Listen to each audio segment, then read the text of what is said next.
Cool. So, Rupert, thank you so much for having a conversation with us on Well Nourished Kids. We're really excited to have a chat to you. Well, it's just me today. George is unwell. And to start with, I mean, you've written an incredible book. You've done an amazing documentary. You help people all around the world now with kind of what you've learnt from raising Rowan. I wondered if we could start with you just talking about your journey and even right back from the beginning of kind of when Rowan first came into the world and how it was to kind of be a dad and be a new dad and then be Rowan's dad. Right. God. Um, Everyone gets into parenting differently.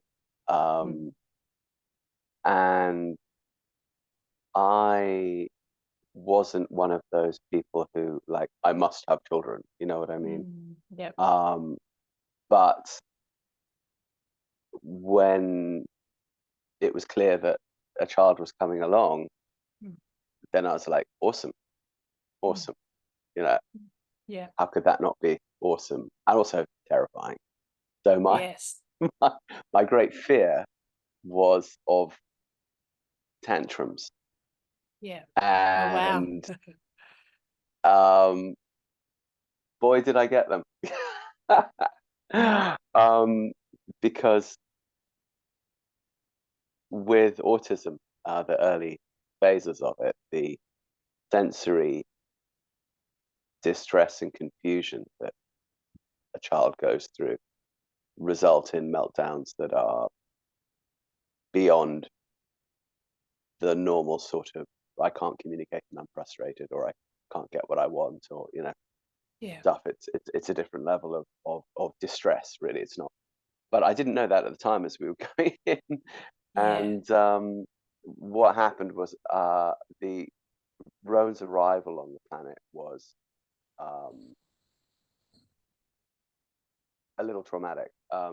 We Mhm. were having tea at a friend's house a few weeks before the due date, and Kristen, um, my ex, his mum, Yep. went, oh shit, and her waters are broken.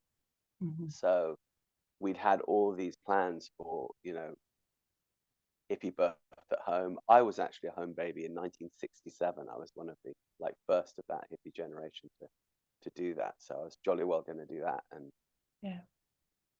Kristen too. Anyway, it didn't happen. Mm. Emergency C-section. I'm standing there, watching them rummage around inside her abdomen, Mm. going, "Oh wow, look, there's her duodenum." Yeah, and then boom, he's there. And what was Mm. really interesting was to be alone with him because, of course, they had to Of take course. Kristen off to sew her up. Yeah. And so I had this really unusual experience, I think, for a lot of dads of being the first one with the child to sort Mm. of bond and hold and have on my body and so on. I was like, Mm. wow, this is incredible. So I was just Mm. chatting to him like, hello, welcome. um, Mm. he actually developed relatively normally Yeah. until he was about 18 months old, and then he regressed Okay. um, quite dramatically, lost Mhm. his words, Mhm. began to float away from us. I describe all of this in the book. But Mm. one of the things I said, my fear had been of tantrums, and Yeah. boy, It's did I going to get come them, back. right? Yeah. Right. So, of course, that all began um, once this regression had kicked in, and we were completely uh, blindsided and Mm. lost. Mhm. Later, gradually over time, we pieced together what to do. But one Mhm. thing I will say in favor of the tantrums is they are like an acid bath for your bullshit. Um, it's like they put you through a sort of purifying fire, Mhm. um, Mhm. where you really just have to try to figure out under fire Mm. what is going on and what can you do to ameliorate it? Mm. And that is such an extraordinary skill set to have. Yeah. Um, it isn't fun to learn it, but Yeah. once you do learn it, you're incredibly grateful that you did learn it because it then Mm. translates to every other area of your life. Mm. And like I say, Rowan was reacting with distress, Yeah. sensory mostly. Yeah. Um, but then as you begin to find your way to be able to find the origins of that sensory firestorm, and then begin to know what to do to first assuage it and then Mm. prevent it and then build a world that is sensorily better because of Yeah. it, Yeah. and so on. It it's empowering actually at the end of the day. So yeah, Mm. yeah. Mm. So what was the first step in the process, I guess, of learning to kind of come to, okay, this is the issue. Like it's the yellow crosswalk. Like, how did you develop that skill? What did you have Okay, to change in how you thought or how you saw the world? everything. I had to change everything. Okay. Um, Okay. and I don't think there's a parent out there who doesn't have that experience, whether they're special needs or not. Yeah. I think that's one of the points of children. Yeah. That's one of the points of learning how to parent. I mean, the point of children is obviously much more metaphysical than that, but you know what I mean. Yeah. Um, so how did I? Okay, well, I'm a journalist by trade. Mm. So I ask questions, and one of the things about being a journalist is it teaches you to know what you don't know, and then Mm-hmm. try to go and find out what you don't know. Mm-hmm. Um, you know, you have to do the story on this thing. You don't know about this thing, so you have to go research this thing, and then Yeah. so um, I what I realized immediately was I can't do this alone, Mm. and I don't have the answers. Mm-hmm. And the people that I'm talking to, like pediatricians, and well, they certainly don't have the answers. You know, Mm. flat out admit it. Yeah. And um, the therapists at the time, this is 20 years ago, Yeah. it wasn't as advanced as it is now, let's say. Yeah. So the stuff that they were saying to me just sounded like, well, not very practical. And when I tried it, it certainly didn't work. And Yeah. so what I realized is I needed a mentor. Yeah. And I think this is something which all parents need. We all need it at all Yes. levels of our life. And usually in the old or traditional or Yeah. original, whatever word you want to use, human Mm. structures, that's built in. You've got, Yeah. you know, grandparents, you've got councils of elders, you've got aunts and uncles, and Yeah. everyone is living, you know, in these extended family units. Well, Yeah. we've lost that, you know, generations ago. Mm. Yeah. So my wife and I were, you know, in a isolated setting in Mm. Texas. We didn't Mm-hmm. have any of that. Her parents are thousands of miles away, my parents are thousands of miles away. Yeah. And anyway, even if they had been around, was a sort of new phenomenon. So even when my parents did come to visit, they were as stumped as I was. So Yeah. what I realized was, okay, how do I find the person who Mm. is qualified to be my mentor here? What Mm-hmm. what qualities must they have? Mm-hmm. Um, I thought, okay, well, they need to be autistic and they need Mm. to be Mm-hmm. adult Mm-hmm. and they need to have started where my son started and Mm-hmm. they need to have made it. Who's Mm. that person? I Mm. will go to that person and ask for mentorship. And so Yeah. I identified that person, and that was still is Dr. Temple Grandin, Yeah. who's those of listeners who don't know her, she's probably America's most famous autistic person. So Yeah. it wasn't hard to sort of figure out, you know, okay, maybe her. But when she Yeah. was 3, she was nonverbal, quite cool on the walls. You know, they were going to institutionalize her. And she's still Yeah. very autistic to this day, but multiple best-selling author, blah blah, Yeah. scientist, neuroscientist, Amazing animal woman. behaviorist, So, amazing, so amazing. what? So I went to her basically, and I Yeah. said, "How does my son become you?" And she told me Mm. 3 things, and I did those 3 things, and they worked. What were those three things? The 3 things are actually 5 things, because the first of the 3 things is 3 things in and of itself. But Okay. the first, if you do them as the first 3, Yeah. the first thing is an easy thing to say: follow the child. Mm. Okay, Mm.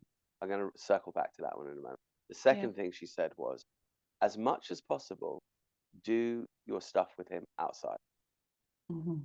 not inside. Yeah. And then she said the third thing: let him move. Do not Mm. confine him to rooms, tables, chairs, therapy rooms, therapy center, Mm. one-to-one, ask for eye contact. No, no, no. Let him roam, let him move. Most people on the spectrum are kinetic learners. Yeah. Most people, in fact, are kinetic learners. Yeah. Learn I by know I doing, learn am. by moving. Yeah. That's actually how the human brain works best. But the stakes are so high in this case. If you don't do that, you'll lose everything. I said, Mm. okay, that will make sense. And I'm a nature boy, so doing things outside, yeah, fine. But what about this follow the child thing? That Yeah. sounds esoteric. Tell me exactly what you mean. There's the journalist in me again, right? Mm. I have to peel back the onion layers. Well, and I'm thinking And too, she said, especially from an English background, where, and okay, I'm thinking of how we were raised, like you don't follow the child. There's that no, saying, children are seen no, and not heard. So indeed, yeah, indeed, indeed. yeah. Um, so it's not in our culture to do it at Mm. all. It's in our Mm. culture to direct children, to care for children, Yes. to nurture children, Yeah. and to boss them around and control them. Okay. Yeah. So um, I said, please explain, follow the child. Yeah. She said, it's 3 things, Rupert. The first thing is you must follow your child physically because he is nonverbal. The only way you're Mm. going to know what motivates him is Mm. by observing him. And the only way you're Mm. going to be able to observe him is if you're physically there. Mhm. So you actually do physically have to follow him around Mhm. and notice and write down everything that he seems to get into and Mm. follow that, even if it's stuff you don't like. And we'll circle back to that one in a moment. Mm. And then she said, the second thing you've got to do is follow him emotionally. And I said, Mm. well, what does that mean? And Mm. she said, well, it actually means sensorily. Mhm. And remember, we were dealing with all these firestorms. She says, Rupert, you think that these meltdowns and these firestorms are coming out of nowhere. They're not. What they Mm. are is they are reactions to things in his environment, usually his Mm. physical environment, that Mhm. are affecting his nervous system.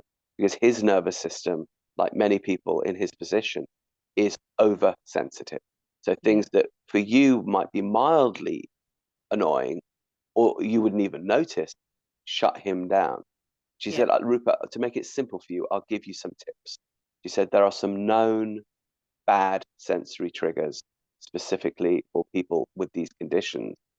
Number one is fluorescent strip lights or really, really harsh LED lights coming straight down. Mm. Number two is industrial noise. That can be Mm. loud, like jackhammer or traffic. That can be more subtle, like the hum of a computer or a refrigerator or something. Yeah. You also industrial cleaning solvent smells, Mm. echoes in a room. Um, there are others, but she said what you want to do is notice where he's having the meltdowns Mhm. and notice and write down what's in the environment when he's having them, Mhm. and then try to eliminate those things from your home environment. And I Mhm. immediately thought, oh yeah, we've got fluorescent strip light in the kitchen. Okay, that's going to go. Mhm. That this makes sense. But then I asked her, so, but how does that help him to deal with that stuff out in the real world? And Yeah, I she was said, going oh, to it's about ask that question. Yeah. right. Logical question. She said it's about building resilience, Rupert. Mm. They got to have a sanctuary to Mm. retreat from that stuff so that Mhm. they can build up the resilience to go and deal with it. Again, a bit like soldiers on the front line in a war, you got to rotate them away from the front line and then Mhm. give them, some rest and rehabilitation, and then you redeploy them. It's a bit like that. I said, that actually makes a lot of sense. And she Mm. said, then be in places where those bad sensory triggers are not, aka the natural world. That's why I'm Mm. telling you to do your stuff outside, Rupert, because nature has limited bad sensory triggers. because Mm. we're an organism, and the Mm. organism we're designed for, the habitat we're designed for, is what we see outside the window. So that's where you want to be. Mm. Unless what you're seeing outside the window is, full of those bad sensory triggers I just Mm. talked about. Mm. So that made perfect sense. So I Mm. said that I can do.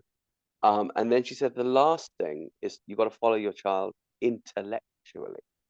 Mm. I'm like, well, what does that mean, Temple? Mm. Because he's non-verbal. I'm not having conversations with him. And she says, yeah, but you Mm. should actually. You should Mhm. be like a podcast. You should be like constantly feeding information in, regardless of any desire for feedback. Mhm. Just as if there's like really good classical music floating in the background or really interesting stuff going on the radio. Kids pick this stuff up. Mm. Don't you must assume that there is a really good intellect in that. It's just a bit Mm. blocked right now because he's Mhm. so stressed. He's got so much cortisol in his system. He Mm. cannot access the intellect, but it's in there. It's intact. She said, this is what happened to me. And then she said, but the way you're going to see your way into his intellect is because you're observing him, because you're following Mhm. him physically, and because you're now setting up sensorily non-triggering environment, his Mhm. intellect will have a chance to engage. And what you'll notice is that all the stuff which, like, the behavioral therapists are telling you is wrong, like he's lining up his toys, or he's flapping, or he's stimming, that these are the things that give you the clues to his intellect. So I Mhm. said, so you must encourage them, not discourage them. I said, Mhm. interesting, please explain more. She said, Mm. okay, so if a kid is lining up their toys in straight lines and Mhm. right angles, often that is a sign of a math science type of brain. Mm. Similarly, Wow. if they are stimming in a way that's like a lot of repetitive banging, Yeah. basically pattern-based stims, right, that sound Mhm. like jazz drumming, often Mm. math science brain. If you are noticing that they line up their toys in sort of curves and arabesques, Mhm. and that the stims that they do are sensory exploratory, for example, flapping your hands in front of their eyes, or them doing it to themselves while rocking, playing with the light that's coming through a window. That's a Mm. very common one that you'll see. You're often dealing with an arts storytelling kind of brain, and some kids, Mm. of course, are both. Mhm. And then look at how and what toys are they lining up? Are they Mm. lining up their Thomas the Tank Engine train? If Mm. they are they in the social groupings that they are presented in the videos that you're putting him in front of? Is he actually Mm. picking that up? Mm. Are they by color and size? If Mm. it's animals, if it's Mm. cars, why? And if it's animals, how are they grouped? Is it horned and hoofed, and then cats and dogs, and Mm. blah blah blah blah blah? Does he Mm. know more than you think he does? Are the cars Mm. being grouped between trucks and regular cars and blah blah blah blah blah? And follow these interests. Okay, he Mm. likes cars. Okay, he likes animals. Okay, he likes um, uh, Thomas the Tank Engine. Dive into these things. Um, so I said, this makes perfect sense. All right. Mm. And this also sounds doable, right? Mm. A lot of Mhm. times when you're a special needs parent and you uh, are dealing with therapists, many of whom are not special needs parents, Mm. the stuff that they're telling you to do is just frankly, n- you know, let's say it's a tall order. But Yeah. this sounded, I could do that. You know what I So I love just, about her yeah, advice too is yeah, it's inviting you to be super present and yeah, relational, which is yeah, just everything a human system needs. that is true. Mm. That is true. And Mm. what happened as a result of that, you're dead right, is I didn't miss a moment. Mm. Um, and in retrospect, I'm so grateful Mm.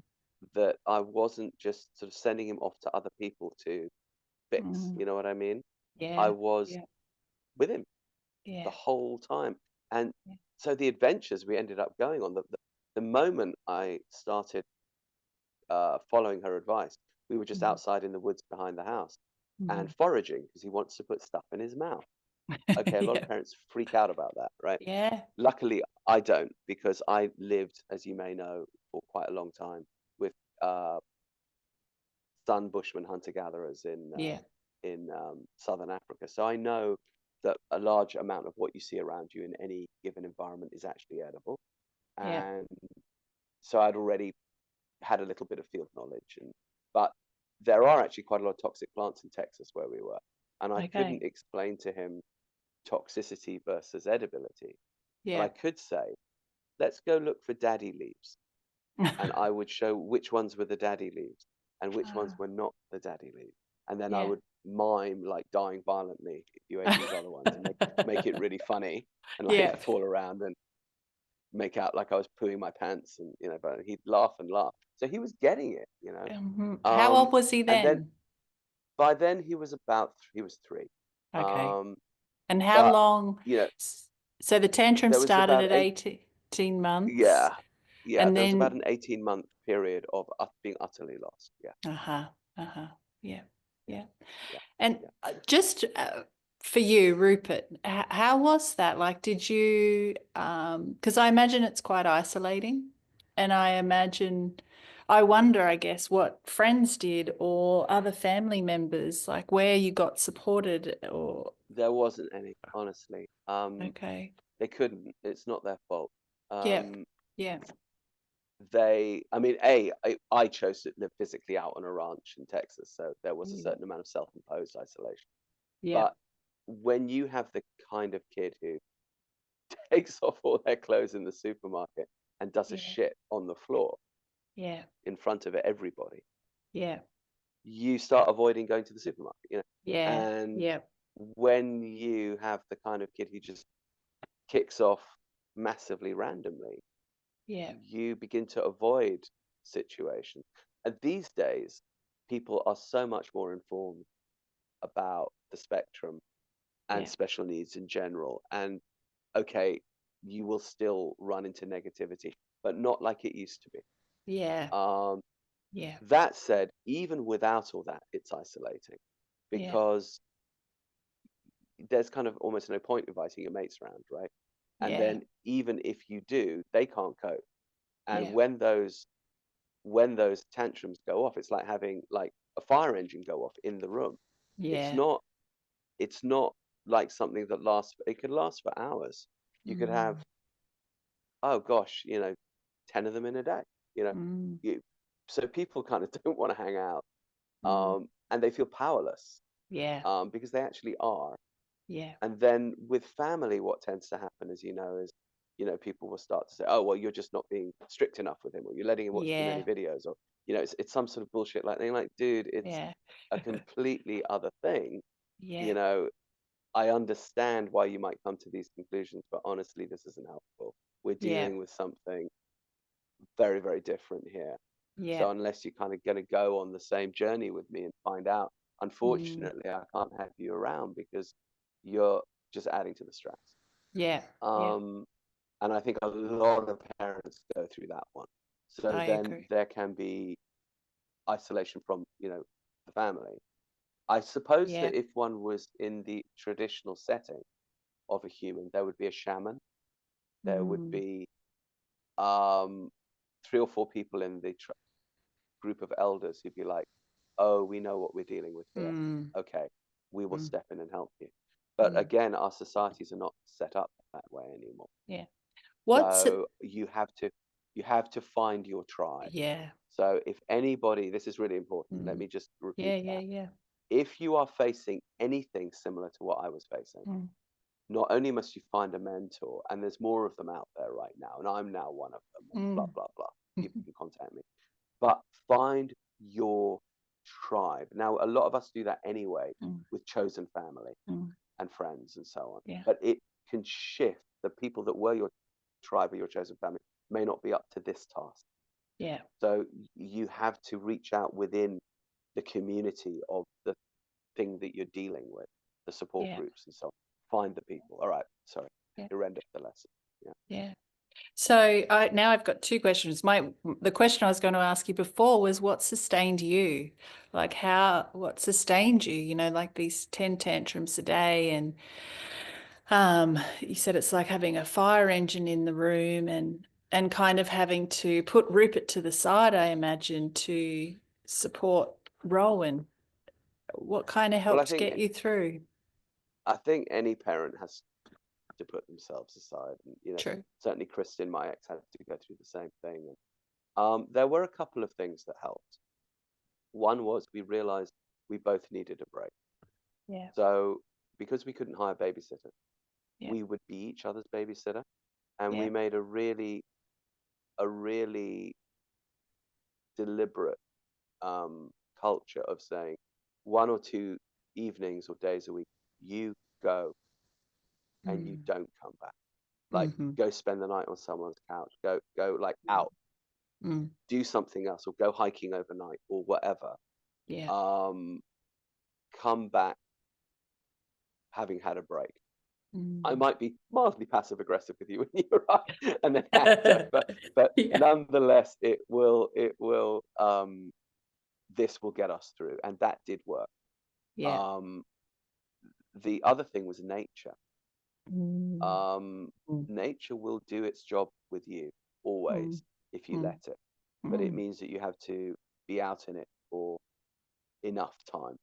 Yeah. So even when I was out with him, feeling very isolated, because it is very lonely, you're out there with this kid that you're not talking to, he's not talking to you. You are now interacting, by the time we began to forage, let alone by the time we started spending time on horseback together. Mm. Mm. Obviously, we were communicating a lot, and then more and more and more and more. But Yeah. nonetheless, it's still lonely. Mm. And I think a lot of mums go through this, where they're out with their Yeah. kids like all the time. They love their kids dearly, and their kids are amazing and fascinating and brilliant, and it's lonely, at the Yeah. same time. But Yeah. if you put yourself in environments, physical environments that are natural while you do this, Mm. nature will come along and make you notice things that Mm. take you out of yourself. You'll Mm. notice the clouds, you'll notice the sunset, you'll Mm. notice how the vines are growing up that tree. You will be Mm. excited by the deer flitting through across the trail in front of you. You'll be like, Mm. what actually is that bird over there? It looks like that other bird, but it's not that other bird. It's like, what is? And you find yourself, your curiosity kicks in Mm. nature, Mm. because your sensory system is calm. Yeah. And we are trackers, we're hunter gatherers. Mm. So you automatically start noticing and looking for patterns when you're in nature. Mm. And the healing power of that cannot be underestimated. Mm. Mm. That's beautiful. Just you, just the power of nature. Yeah. Yeah, Mm. let it do its thing. But it means you've got to be out there. So let's Yeah. say I was in your part of the world in Brisbane. Yeah. The human environment, the environment actually where Homo sapiens sapiens evolved, Mm. was subtropical beaches, Mm. and in southern Africa. So you go straight down to the beach, Mm. just spend all your time there. Mm. Mm. If you haven't got the beach, okay, what have you got? Let's say you're sat in the middle of London or Queens or somewhere like that. There's big parks. Go to them. Yeah. They're beautiful They're full of parks. nature. Yeah. These And big actually, they're wise quite controlled trees. environments. Yeah, exactly. Mm. Go hug the Mm. trees. Mm. Go be among them. Let your child explore them magically. Mm. Make the effort to get out to those. Also, if your child does kick off in nature, well, there's a lot of space around. So if they're Yeah. screaming and running about, it's not echoing off the walls and everybody looking at you. But Yeah. chances are it doesn't happen actually, Yeah. because they're sensorily where they ought to be. Yeah. How did you deal with that, Rupert? Like everybody looking at you if Rowan did kick off somewhere or if he was doing something different?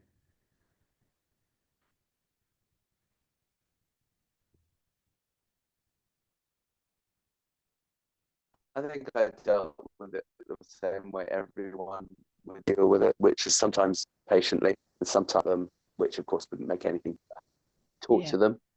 Yeah. And sometimes someone would understand and reach out to me and go, Ah, wasn't all negative by any means. yeah. Yeah. And then I'd be very grateful. And then Mm. that person would probably end up becoming a bit of a mate. And that might be someone I would hang out with from time to time. So don't isolate yourself, because even if you do get negative feedback, you will also get Mm. some positive feedback. And Mm. if someone approaches you and says, "Oh, is your child on the spectrum or something?" Don't Mm. react defensively. Mm. Say, yeah, Mm. because they might have gone through that learning curve. Mm. Now, what they'll often do is try to help, but in a way that isn't helpful. Like, "Oh, I saw this amazing documentary last night about something with autism and blah, blah, blah, blah, blah." Yeah. But what they are doing is showing love. They are trying to show love, Mm. and they're trying to Yes. show love and understanding for a kid like yours. Yeah. So try and see the value in that and go, Mm. "Well, that's interesting." And then throw it right back. Start asking them about who they are, Mm. and say, have you got any, uh, you know, experience in your life with something like this? And if so, Mm. or do you have people in your life who have? And they might say, "Oh yeah, my sister," or something like that. Mm. And you might say, Yeah. "Well, how's she dealing with it?" And Mm. so let a conversation evolve, Mm. because there's always something to learn. Mm. Um, and you're always glad you did. Mm. Um, because it's also empathetic human contact. God knows we need that. Totally. Um, yeah, yeah. And if someone's What? just being a total dick, just say, "Well, dude, he's autistic, Mm. and suffering here. What's your excuse?" you know, and that one can sometimes make people think a little bit. Yeah. Yeah. So, what do you wish people understood about raising a child that's neurodiverse? So, the wider community that I guess don't have experience with neurodiversity, what do you wish they understood or and had more, yeah, understanding and compassion around, I guess? Oh, that's a good question. That one, I think, boils down to what we all wish all human communities were, Mm. which so in the natural human context, Mm-hmm. a hunting and gathering Mm-hmm. community. This is a really interesting concept. The predator Mm-hmm. is never your fellow human. Mm. And that's mind blowing, because in Mm. our culture, the predator Yeah. is always the fellow human, because we're not Yeah. living surrounded by lions and elephants, Yeah. and hyenas. So in a hunter-gatherer context, if the community fragments and begins to eat itself Yeah. from the inside, everyone will die. Everyone will get eaten by hyenas, no exceptions, because we're Yeah. middle food chain, we're not top food chain. The Yeah. only thing that makes us super predators is our ability to hold it together and strategize and work as a team. Mm. This is known deep in our DNA.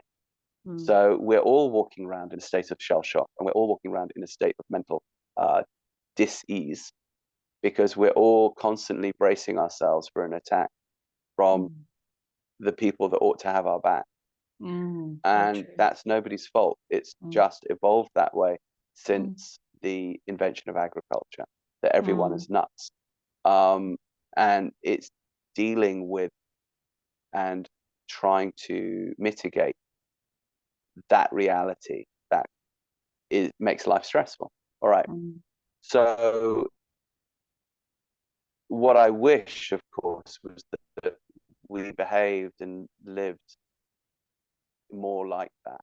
So Mm. I don't know if I wish that people understood more about special needs. I think what I wish people understood more about, and this is hard if you're not, don't run into the information, but I do wish that we were all more informed from Mm. early in our lives that this type of supportive clan human environment in nature Mm. is the secret of human happiness, really. And Mm. that what we should be taught in school is how to go after that. Mm. Yeah. Um, for example, if you look at someone who makes an awful lot of money, Mm-hmm. what's the first thing they do? They start behaving like a hunter-gatherer. They buy land to walk around in. They get themselves more space. Mm-hmm. Um, they start spending quite a lot of time in nature. They might start hunting, shooting, and fishing, or Mm. they say, "I'm Mm-hmm. just going to go surfing," or Mm. they, it's it often they might say, oh, I'm going to go to Dubai and go shopping, but actually that doesn't last very long usually. Mm. They buy their toys, and then they start getting into things, and they start getting into ideas, and they start getting into culture, and they start Mm. becoming a patron of the arts, or all of this is exactly how we live, because the original hunter-gatherer societies are affluent societies, because everyone's a Mm. billionaire, because Yeah. everyone can look around and within like 2 seconds just feed themselves Yes. so competently that there's Yeah. time for culture, there's time for conversation, there's time for what we would consider high quality of life things. Mm. And it's not, life is not nasty, brutish, and short. There, Yeah. people all live to be about 95, and Mm. with sort of bodies like teenagers. It's extraordinary, and that's the actual blueprint of the human condition. So Mm. if that were taught to us early, and Yeah. we were informed that if we kind of go after that way of living, Mm. be a hippie basically, then Well, it's you're caring for the other, isn't it? it's It's caring for the realizing other. that your life Yeah. and the quality of Yeah. your life rests upon the other lives around you. Yes. Mm. And so much of that rests on the environment. You Yeah. know, we are organisms. We're earthworms or frogs or whatever. Yeah. Coyotes. We have an environment that we're designed for. If we're not in it, no matter how many goodies we've got in it, we're going to be stressed. Yeah. We're going to be zoo animals effectively. So um, I think something with special needs just brings that into sharper focus. Mhm. Um, so of course, what I try to do with my work is, Mm. yes, we have this neuroscience thing of you can really, really, really get amazing, amazing changes in the brain Mhm. for anybody. Mhm. It's not a spectrum; it's a continuum. But you don't have to be autistic to want to, develop your brain. It's, Yeah. why not? Yeah. But autism can bring it into focus that, okay, this is a good thing to, put my attention on. Yeah.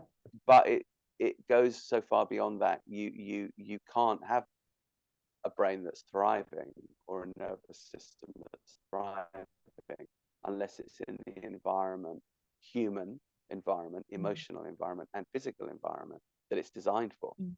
So Mm. what do I wish people understood is, I wish it was a touted value in the education system, for example, which is where most Mhm. of us spend our formative years, Yeah. that the secrets of human happiness are there.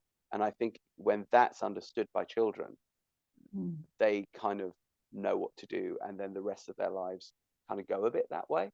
Yeah. But of course, we're rather deliberately taught the opposite, So because if true. if you are a bit depressed, Mm. and in the wrong environment, then you can be really easily controlled and manipulated, and just say, hey, if you just Yeah. make a bit more money, if you just buy this bigger, flashier thing, then you'll be happier for the 10 minutes that it will bring you the happiness. And then when you go back down on that roller coaster to the bottom again, well, then we can just bring you up to the top again. Just work harder, pay more taxes, and go fight Mhm. that war for me over there. And this has Mm. worked very well for people in power over the last 10,000 years, since Mm. the invention of agriculture and cities and that sort of thing.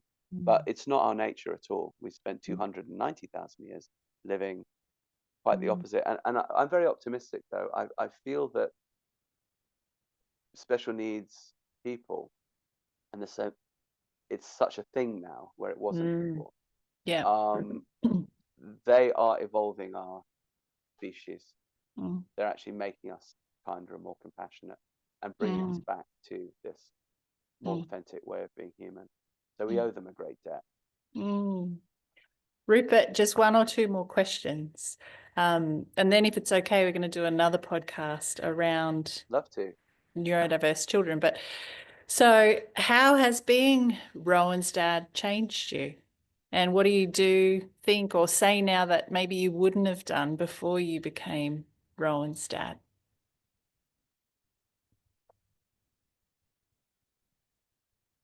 Every parent experiences love Mm. on a level that you would be hard put to it to find if you were not a parent.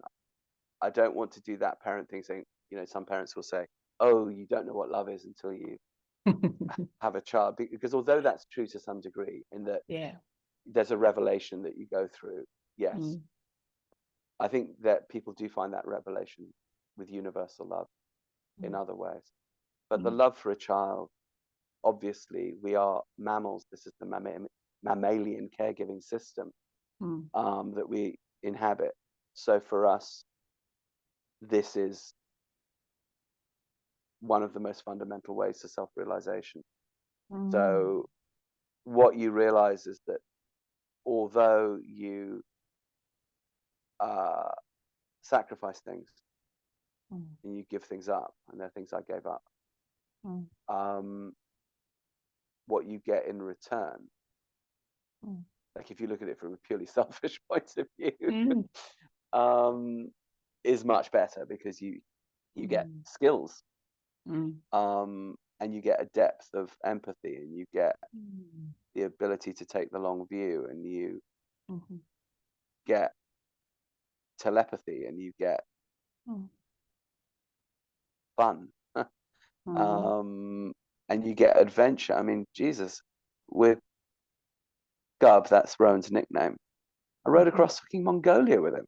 You know, I wouldn't have done Yes. that. Yeah. I mean, I might have ridden him Yeah. across Mongolia in some other kind of a way because I'm the sort of dude that does that sort of thing. But it wouldn't have been Yeah. like that in that way with my 5-year-old Mm. child sat in front of Mm. me in the saddle, Mm. experiencing it through his eyes. Yeah. Um, Going through Africa with him, going through the Daintree rainforest in your neck of the woods with Mm. him. Yeah. Now, some people say, "Oh, well, are you saying, Rupert, that you've got to do those sorts of things?" No, I'm not. What I'm Mm. saying is, let it be an adventure, and let the Mm. adventure take you where it will, because Mm. it will anyway, right? Yeah. Yeah. But Yeah. why You can not let fight it that or be go with it. brilliant? Hey. Yeah. Indeed, indeed. Yeah. Here's the thing that he really taught me. You know, people say, when life hands you lemons, make lemonade. Mm. And I'm like, sod that, man. Make margaritas, you know? Mm. Last question. Is there anything else you would want to say to parents of children with kids with special needs or neurodiverse kids? Yeah, assume intelligence. Assume that the Ah. kid is much, much more intelligent than other people are Mm-hmm. suggesting. Mm-hmm.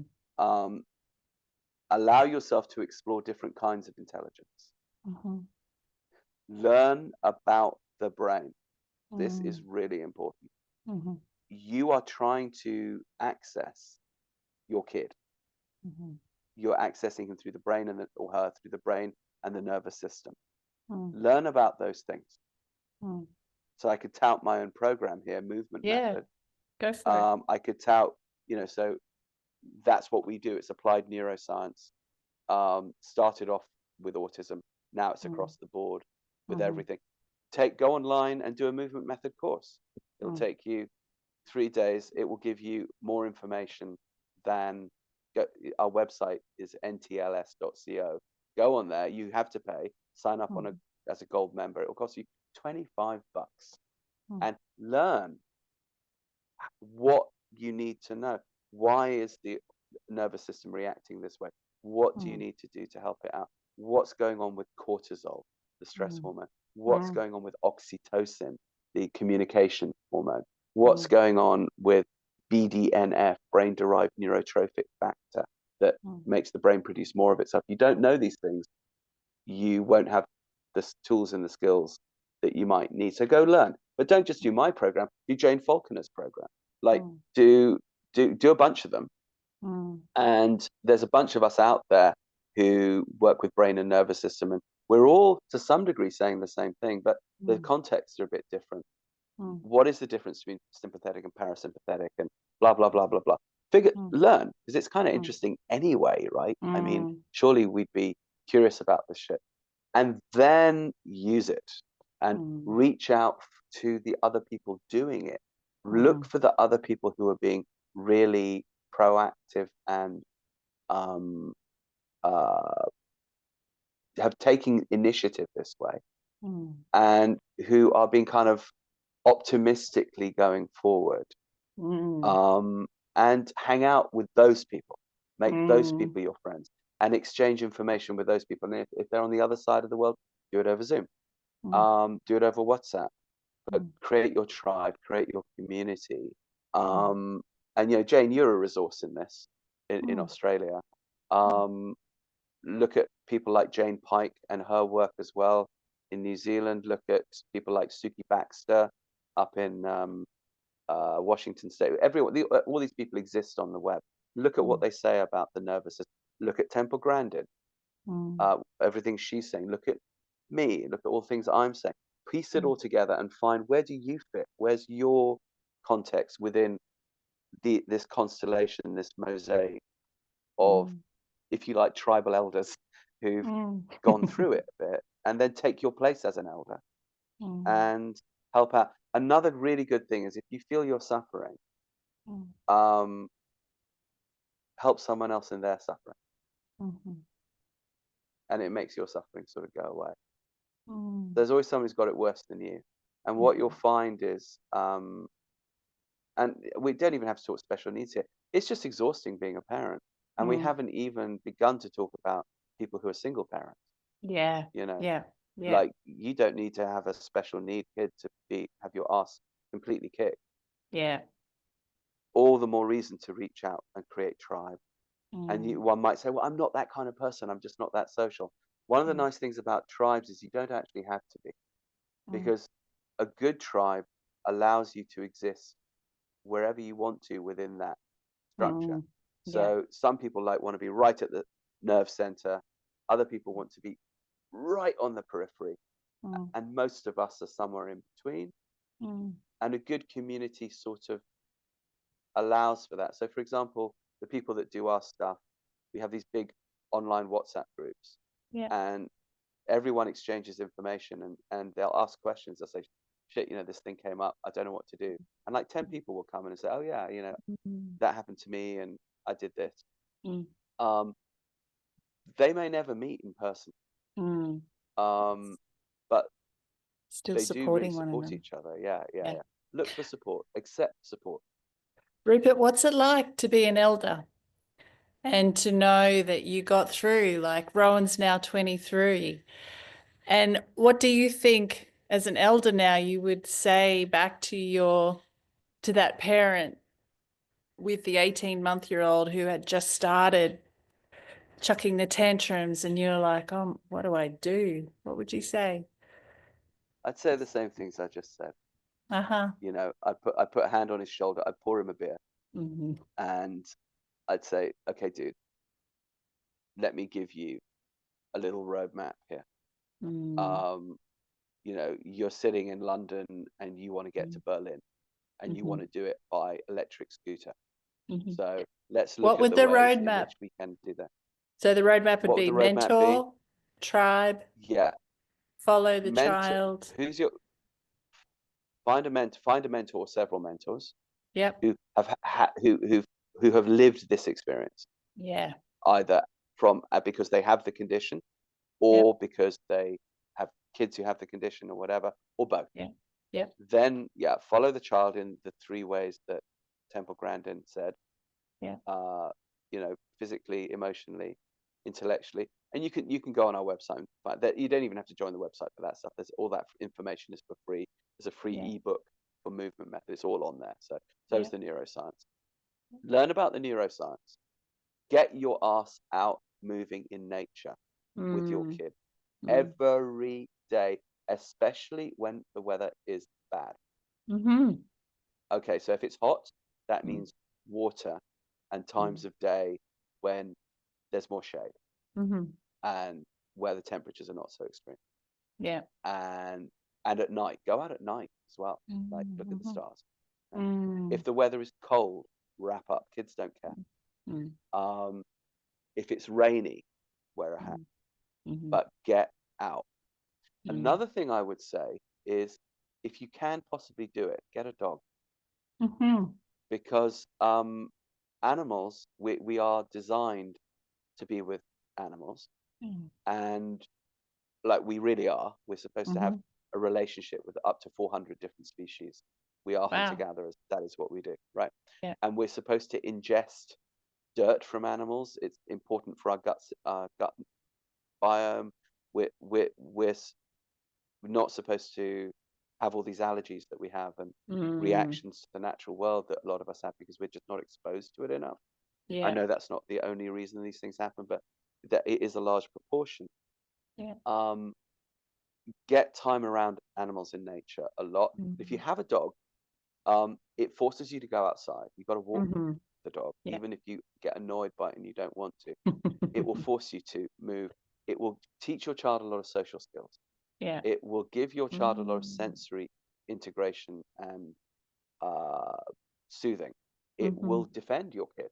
It will advocate Mm. for your kid, and it will Mm. teach your kid a lot of social cues Mm-hmm. that are easier to pick up and less confusing than the 8 billion micro human Mm. facial expressions that can be very difficult to read and that sort Yeah. of thing.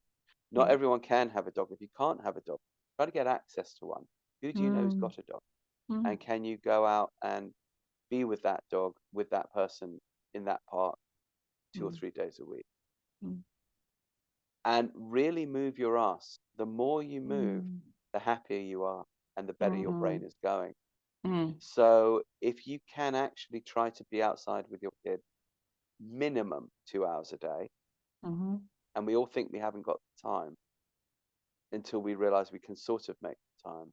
And then the Mm. other thing is find your tribe, your team. Who Mm. else is going to come in and help you here? Reach out and Mm. directly ask.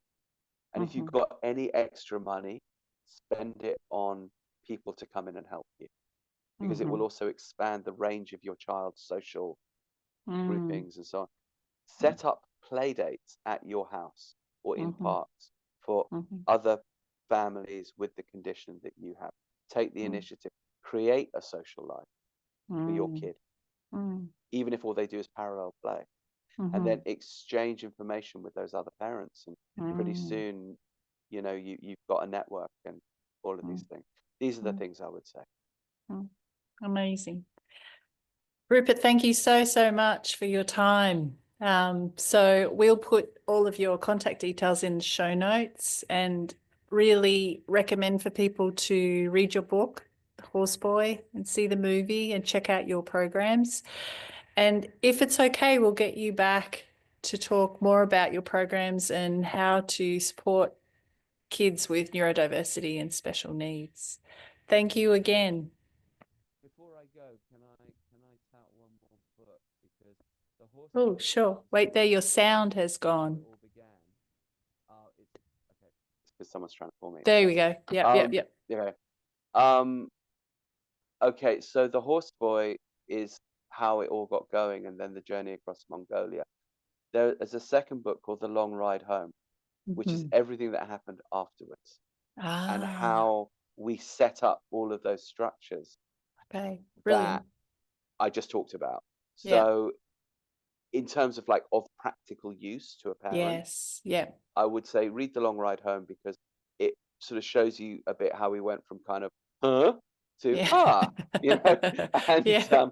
and Great. actually did have a lot of fun along the way. Yeah. So the Horseboy and The Long Ride Home, tell that trajectory. Brilliant. Thank you so much, Rupert Isaacson. Oh, I'm honored to be here, Jane, always. And the work you do is amazing. Let me also tout Jane's work. If you're listening to this as a parent, go check out Jane Faulkner. She's got a lot of solutions. It's golden the work she's doing. You'll find Mm, a lot of answers there. mm. Thanks, Rupert.